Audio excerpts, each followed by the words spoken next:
Hi everyone and welcome back. Today we're talking language tests. Because you may or may not be aware that if you're thinking of moving to Canada, amongst the many things you will have to do, you will almost certainly have to take a language test in either French or English. There are a huge number of different ways that you can come to Canada, from work permits to study permits, or as an entrepreneur, a business person or a skilled worker.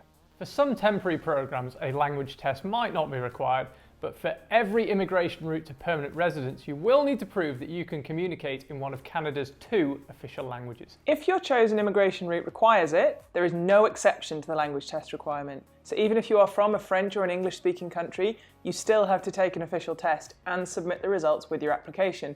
It is rather frustrating for those who already speak one of those languages fluently, but the upside is you'll probably find the test pretty easy. Canada's various immigration programs require applicants to achieve different language levels, and for some people this may be a factor in choosing either a program or a location. As an example, to apply as a federal skilled worker through Express Entry, you need to be a CLB Level 7 in one of the languages, and although all of the provincial nomination programs still require a language test, some of them have very low requirements, such as a minimum of a CLB Level 4. But don't worry if CLB means nothing to you, all will be explained in this video. This means that if you are thinking of immigrating to Canada, the likelihood is that you will need to book, study for, and sit a language test. We both had to take an English test, and I also took 3 French tests to boost our CRS points. So I personally have first-hand experience of 3 out of the 4 language tests available. There is a lot of misinformation out there about language tests, and we know from experience that it's hard to find the correct information. Having been through this process ourselves, we're painfully aware of how much confusing and often conflicting information there is available, especially about the French tests. There are also a huge amount of so-called experts who will tell you that to immigrate you simply need to take an IELTS test, but very few mention that there is another English test you can take, and very few make reference to the possibility of French tests too. So to save you a vast amount of effort and research, and to understand the language requirements for immigrating to Canada, we've done the hard work for you, and I'm going to talk you through exactly which tests are available, where you can take them, and what to expect. To begin, there are 4 language tests which are accepted for Canadian immigration, 2 English and 2 French. The English tests are the IELTS, which stands for the International English Language Testing System, and the CELPIP, which is the Canadian English Language Proficiency Index Programme. The French tests are the TEF, which stands for the Test d'Évaluation Français, and the TCF, or the Test de Connaissance de Français, which was only added in 2018 as an accepted test, and which is the reason why so many people are still unaware of it. It's important to point out here that no other language tests are accepted for Canadian immigration. These are your only 4 options. The results of the English tests are converted into CLB Levels, which stands for Canadian Language Benchmarks, and NCLC Levels for the French tests, which stands for Niveau de Compétence Linguistique Canadien. For the purposes of giving information here, let's just call them CLB Levels. As we mentioned earlier, there is no minimum CLB level to immigrate to Canada. The required level for each immigration program varies quite a lot, so you will have to find out what level you need to reach for your chosen program.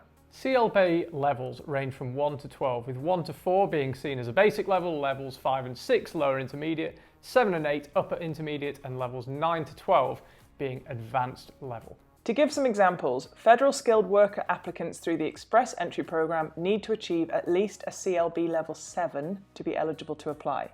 But a federal skilled trades applicant needs only a CLB 4 in reading and writing and a CLB 5 in speaking and listening.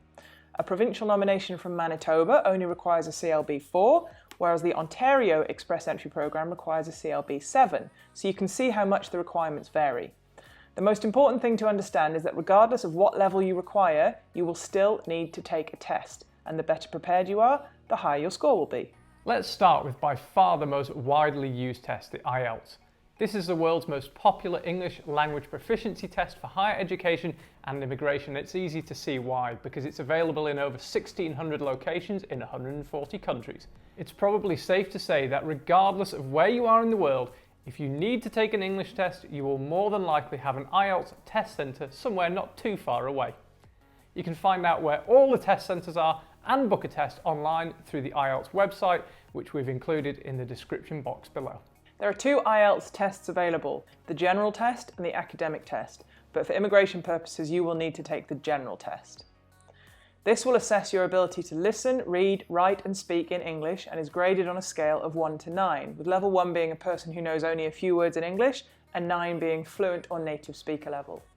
There is no such thing as a pass or fail, simply that the better your English level is, the higher your score will be, and the score that you need will depend on the program that you are applying for.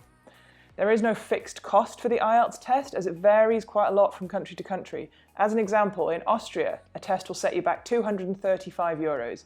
In Canada, you expect to pay 319 Canadian dollars, and in Switzerland, you will pay 369 Swiss francs. The official IELTS website has a huge amount of sample questions, and I highly recommend going through it so you can familiarise yourself with the format of the test and figure out what to expect. We'll also add the link to the IELTS website into the description box below. Now, the CELPIP is a Canadian English language proficiency test and is similar to the IELTS in that your reading, writing, speaking and listening will be tested. Some prefer the CELPIP and some prefer the IELTS. More often than not, it comes down to which one is available in your area and at which time suits you. The CELPIP assesses English abilities in everyday situations like communicating with work colleagues, talking to your friends, understanding news bulletins and responding to written material. The CELPIP also offers 2 tests, the General Test and the General LS Test, but the General LS Test is only for citizenship applications in Canada. For immigration, you will need to take the General Test. A big selling point of the CELPIP is that it uses only one North American accent rather than a variety of English accents, and the cost is similar to the IELTS test in that it varies depending on your country. Currently, you're looking at $280 plus tax to take it in Canada, or just under 11,000 rupees to take it in India, which is approximately 185 Canadian dollars. CELPIP test centres are currently only located in Canada, the USA, Korea, Singapore, UAE, Philippines, India and China, which certainly limits the options for applicants outside Asia and North America. They also provide free practice tests and preparation courses on the CELPIP website, which we will of course link below. Regardless of your level of English, it is highly advisable to prepare well for your test, even if English is your mother tongue, because although the language itself may be easy, you should be prepared for how much time you will have for each question, what type of questions you may be faced with, and how to structure a written response. This is especially important if it's been a long time since you have taken any formal tests, as the situation itself can be quite daunting.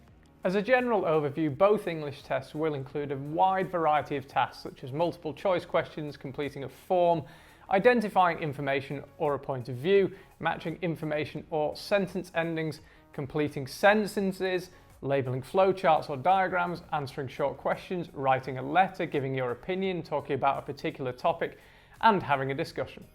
But make sure you hit subscribe and check back regularly, as we will be releasing more videos in the coming weeks on each language test specifically. With regards to the French tests, both the TEF and the TCF are very similar, so again it will be likely a case of finding out which one is available nearest to you. And because English tests are taken much more often than French tests, you may have to travel further for a French test as there are fewer locations. Some test centres will offer both tests, some will offer only one, so it's worth keeping an eye on what your local test centres are offering, as this changes quite often. I took the TCF test at my nearest test centre, and when I got the results I wanted to book and take it again as I needed even more extra points, but by that point the test centre was no longer offering the TCF, just the TEF. Now, having taken both, I can honestly say there's not a great deal of difference between the two. I wouldn't say that either one was easier, they just have slightly different formats, so you should make sure that you prepare for the specific test that you have chosen. The TEF consists of a 40-minute listening test, a 60-minute reading test, a 15-minute speaking test, and a 60-minute writing test. The cost of the test varies depending on the country you're in, so you will need to contact your local test centre to find out more. The TCF test follows a similar format with a 35-minute listening test, a 60-minute reading test, a 60-minute writing test, and a 12-minute speaking test.